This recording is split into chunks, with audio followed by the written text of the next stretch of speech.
Winsome tells Arthur that he feels this form would be more suitable for the conversation.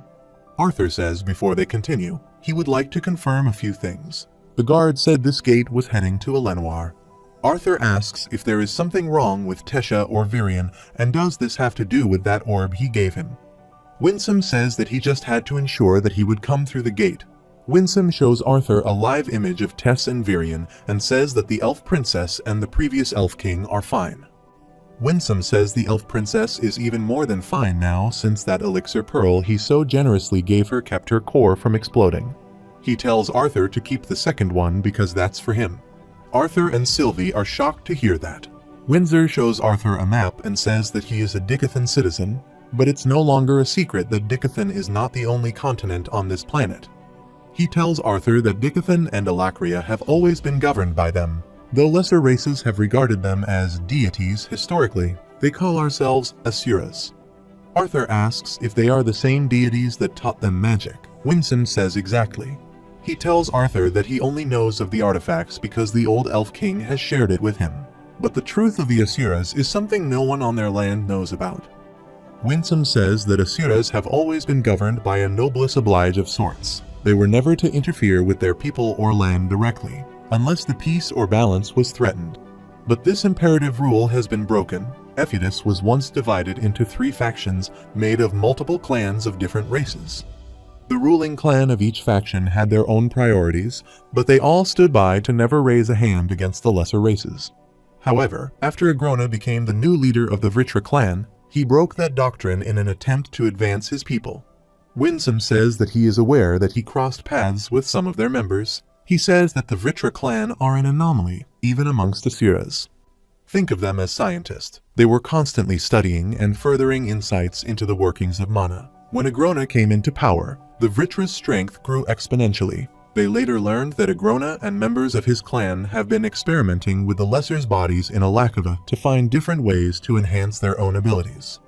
Arthur says that is horrible, but he doesn't understand what this has to do with him.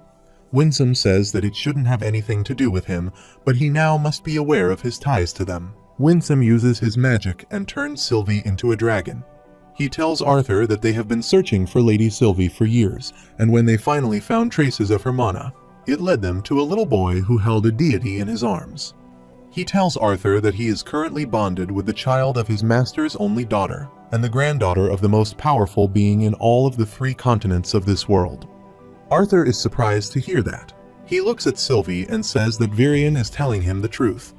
Winsome tells Arthur that most deities have 3 forms, but it seems like Lady Sylvie has been in that miniature beast form to preserve her energy, although most asuras tend to stay in their humanoid form to save mana. Arthur is surprised to hear about her humanoid form. Winsome says if she hasn't transformed into her humanoid form by now, then it's likely because she isn't able to.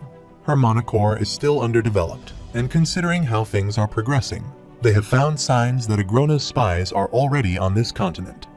Windsor says there is a war coming, and although the upper echelons of Ephiodus will never admit it out of pride, his connection with Lady Sylvie can play a crucial role in this.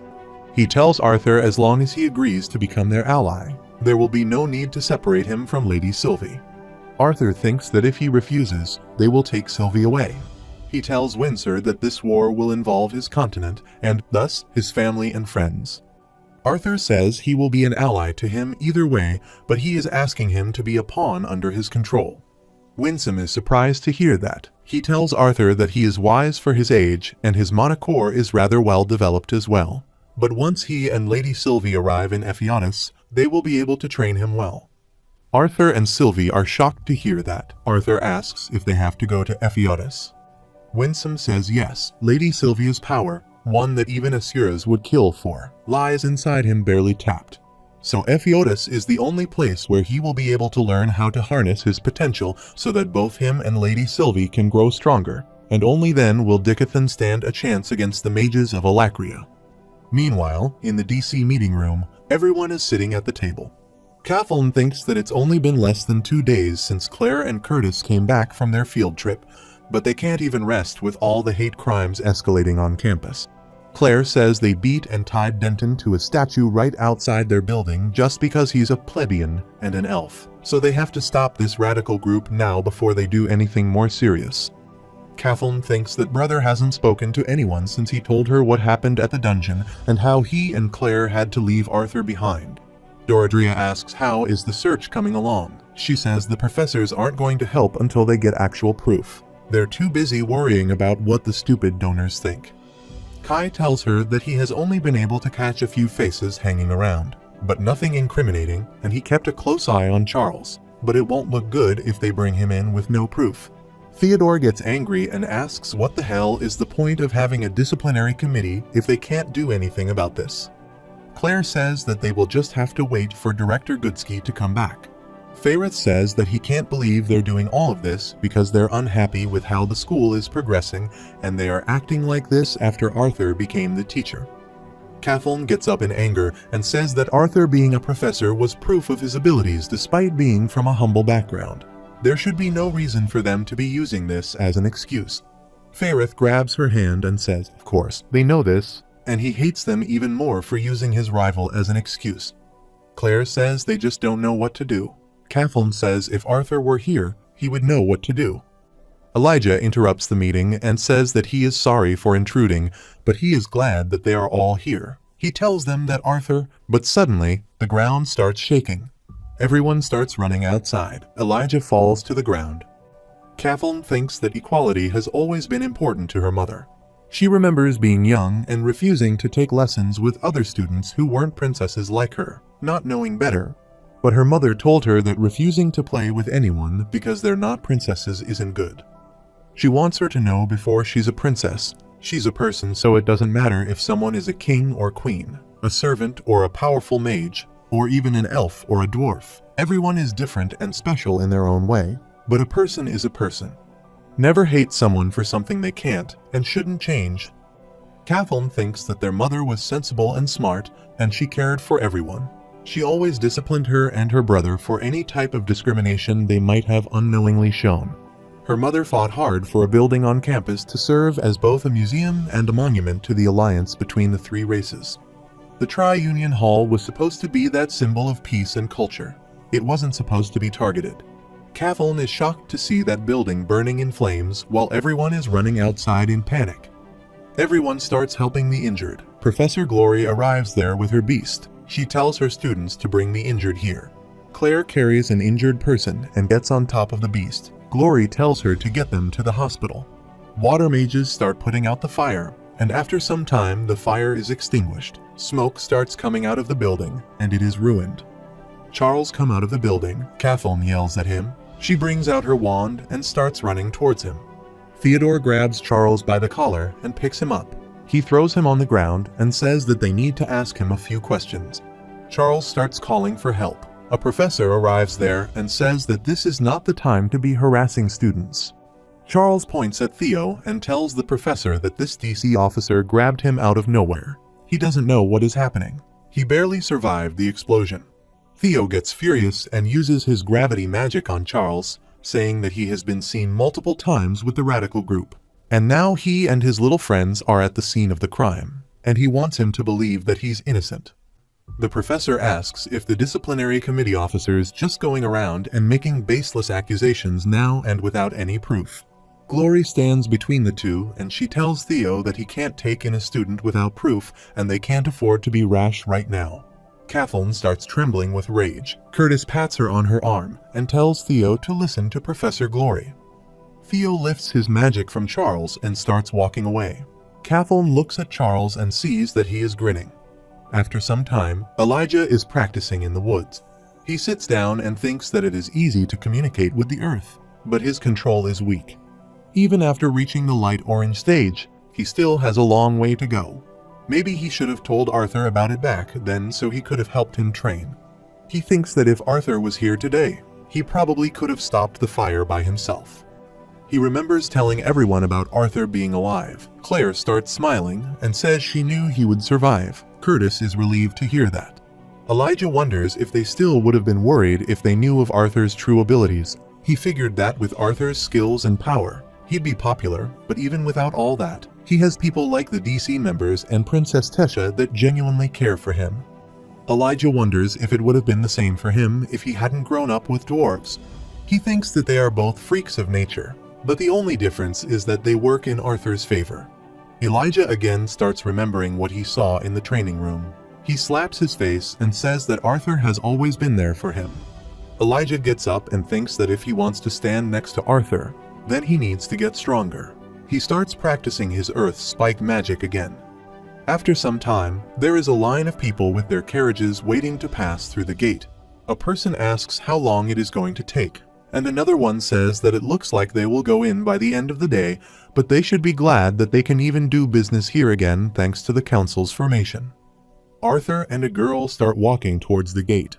The person gets angry and grabs Arthur by his shoulder. Arthur asks if he can help him, and he tells Arthur that there's a line to get into the city. The girl tells him that this person is a guest of Elenoir and has urgent business to attend. He smacks her hand away, and another person comes from behind and tells Roger to calm down. Roger says no. He points at Arthur and asks why he gets to skip the line when they have been waiting for so long. Arthur slaps his hand away and says he's skipping this line because there's a valid reason for it. Roger says that it looks like his father didn't beat his spoiled ass hard enough. Roger grabs Arthur by his collar and lifts him in the air as his body starts emitting fire. He tells Arthur that he has enough control so he will not burn him alive. Arthur says that if he wants to burn him alive, then he needs to do at least this much. Blue flames start bursting out of Arthur, and Roger falls to the ground, scared to see those blue flames. Arthur starts walking towards the gate, and he remembers his conversation with Windsor. Arthur asks if he has been trying so hard to find Sylvie and why it took so long for him to find them. He asks if his beast will carry Sylvia's mana signature. Windsor points at him and says that by hiding his bond's insignia with one of Lady Sylvia's feathers, he also hides the presence of her signature. Winsome tells Arthur that he did well, but now it's time for him to come to Ephiatus. Arthur arrives at a castle. Two guards ask the girl who he's. Arthur shows them his watch. The guard asks if it has been verified. The girl nods and Arthur is annoyed and wonders what's the point of having this badge if no one believes it's real. The guard bows and tells Arthur to please go ahead. Suddenly, there is a huge bang and the earth starts shaking. The guard tells Arthur to get back. The castle's wall is destroyed. Someone appears from the smoke and tells Arthur that it's good to see him again. Arthur asks Virion if there's an intruder. He starts coughing and asks if he would be having this much trouble against an intruder. Tess calls for her grandpa and says that she can't control it. Virion tells Arthur that it turns out her body is already fully integrated with the Elderwood Guardian's beast will. Arthur is shocked to hear that and asks how could she already be fully integrated with an S-class beast. He wonders if it has something to do with the marble he got from Winsome. Virion tells Arthur that even though she's awake and aware, Tesha can't control the vines. They've just been multiplying with each one he cuts down. He tells Arthur to give it a shot, and he'll cover him. Virion orders the guards to leave because they will only get in their way. Arthur and Virion get ready to fight the vines. They rush towards Tess, but the vines start attacking Arthur and cut him on his face. Arthur thinks that using any fire spells in this environment would be too risky. He starts slashing the vines using wind magic. Suddenly some strange marks appear on his face and the color of his hair changes to white. Arthur starts moving towards Tess at insane speed. He tells her to keep the vines from closing. Tess looks at Arthur and says that she can't hold much longer. Tess starts pushing the vines away from her. Arthur comes near her and says that it is okay. He takes her in his arms and says that he got her. Arthur freezes the vines and breaks them to pieces. He jumps on the ground carrying Tess and his hair turns back to normal. He asks if she is alright. Tess says that she hates how she always needs his help. Arthur says that it is not her fault. It's because he gave her the beast will. Tess punches Arthur and says no. He gave her the opportunity to grow. She smiles and says it's up to her now to learn how to use it and get strong enough to fight by his side. Arthur bumps his fist with her and says that he will be waiting. Winsome is looking at them through a portal and says that it is too early to tell him everything, but one day that boy will have to learn everything about Lady Sylvie, especially the truth behind her lineage. Arthur and Tess are looking in each other's eyes. Virion clears his throat and says that he hates to ruin the mood, but they should think about the people that'll have to clean this up and get going. A large part of the building is destroyed. Arthur asks where should they go. Virion winks and says somewhere that isn't blasted to pieces. After some time, they are riding on the carriage. Tess is sleeping. Virion says it was his fault. He encouraged Tess when she wanted to release the first phase of her beast will. They both thought she could control it since her body was fully integrated. At the very least, he thought he would be able to keep her in control. Arthur thinks that since her integration process was accelerated, she skipped the training phase and never got a chance to test its control before. Arthur looks at Tess and thinks that he can feel that her beast will is different from his. Even though it's fully integrated, it still feels like it's fighting back against her mana. Arthur tells Virion that Tess needs to be more careful. It could be dangerous for her and everyone around her if things escalate like this again. Virion gets furious. He starts yelling at Arthur and says that he was just a grandfather that got a little excited and proud over his granddaughter's progress. Virion sighs. He looks out the window and says it might be best to get a seal to suppress her mana until she gains better control. But then again, she would be defenseless if something were to happen and she can't remove it in time. Maybe they can start with a protective artifact for her. Arthur smirks and says a protective artifact seems like a good move, and if it makes him feel better, he will stay by his precious granddaughter's side as much as he can. Virion smirks and says he's sure he will. Virion gets serious and tells Arthur that he knows he teases him about Tess a lot, but what are his intentions about his granddaughter? He asks if he has ever thought about marrying her. Arthur is surprised to hear that. He thinks for a while, and he is about to say something, but Virion interrupts him and says that Tess is a bit rough around the edges, and her parents, and he may have spoiled her a bit, but she's a good girl. Plus, the two of them have history, and he can't just find that anywhere. Arthur says that he thought that elves traditionally dated and married a lot later. Virion tells Arthur that, with how fast Dickathon is changing, they need to change with it. Virion tells Arthur what he truly wants to know is that if he likes his granddaughter. Arthur says that he does, but he can't say for certain if it's love or not. He hopes he can find the answer with more time, and he would like to improve himself before even thinking of asking for his granddaughter's hand in marriage. Virion starts smiling and tells Arthur that his head is in the right place. Sylvie starts laughing and says she knew Papa liked Mama. Arthur is surprised to see that she's awake. He looks at Virion, and Virion says don't worry about Tess because she will sleep through anything.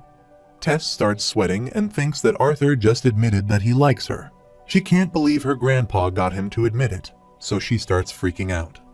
Tess thinks that she's breathing too fast, so she tells herself to keep her eyes shut and slow down her breathing. She wonders if Arthur can hear how fast she's breathing. Virion looks at Tess and asks why she's sweating so much. Arthur says maybe she's having a nightmare. Arthur thinks that he should get Ellie a bond, one that's strong and large enough to protect his sister if it ever came down to it. Furthermore, if the bond can protect Ellie's life, surely it can also protect her from any weak-willed boys that try to woo her. Arthur has a sinister look on his face. Virion tells Arthur that he doesn't know what he is thinking, but stop that. After a while, the carriage stops, and Virion and Tess step out. Tess is surprised to see her mom there. She runs towards her and hugs her. Arthur looks around and wonders where they are.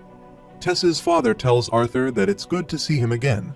He says that it seems like he's always there whenever something happens with their daughter. Her mother says they can't thank them enough, but perhaps one of them would be so kind as to explain why they were redirected on their trip home and why they were told that their manor is under construction. Alduin starts laughing and asks if they finally managed to destroy it or something. Tess says not completely. Her parents are shocked to hear that. Virion says it is nothing to be too concerned about. He was training Tess when he got a little too excited with his first phase and hit a part of manor. Virion says it will be all fixed up in no time. There's just a bit of a draft in the manor that might make it uncomfortable. Besides, they are long overdue to visit Rhynia. Tess says that they haven't seen Grandmother Rhynia in a long time. She asks if everything is all right. Virion looks concerned and says that she has just been occupied, and Rhynia has told him a few times how interested she's been in Arthur's future.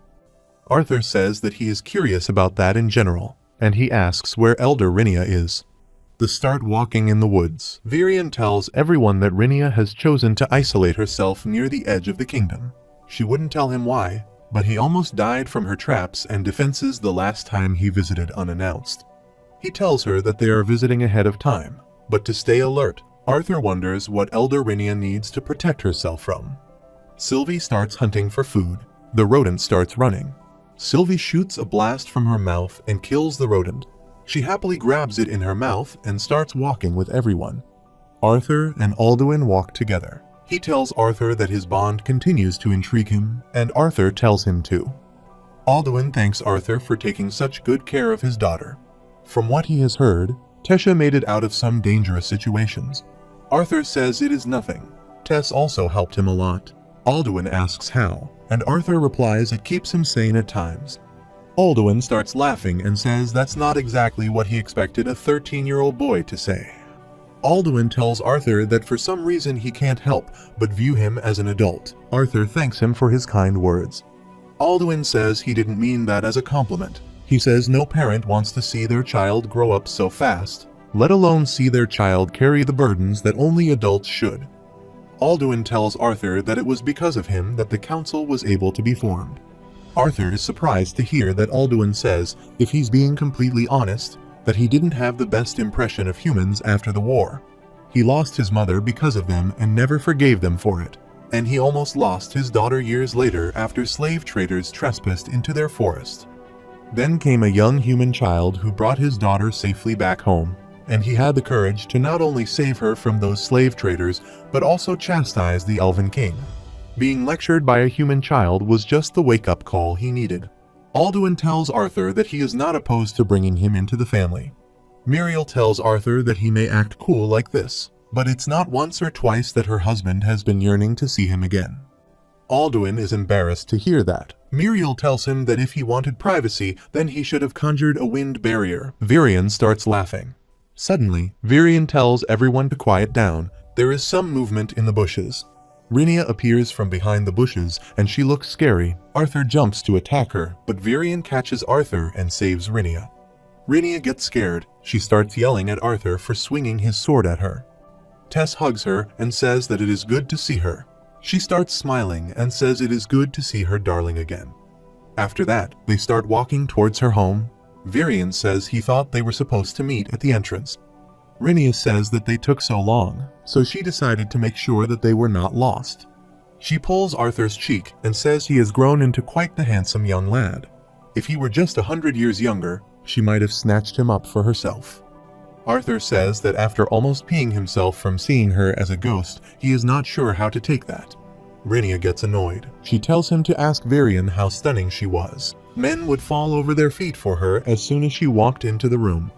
Muriel tells Arthur that it's true her mother often told her how all the girls her age had been jealous of Aunt Rhynia. Virian pulls out his tongue and says that she was average at best. Rhynia says, of course, he would think like that. There was only one girl who ever caught his eye. She quickly turns around and apologizes to Virian for being a little insensitive. Everyone starts walking silently towards her home. She lifts some branches and walks past a magic barrier. There's a large waterfall. Rhynia starts walking towards a cave beneath the waterfall, and everyone is amazed by that.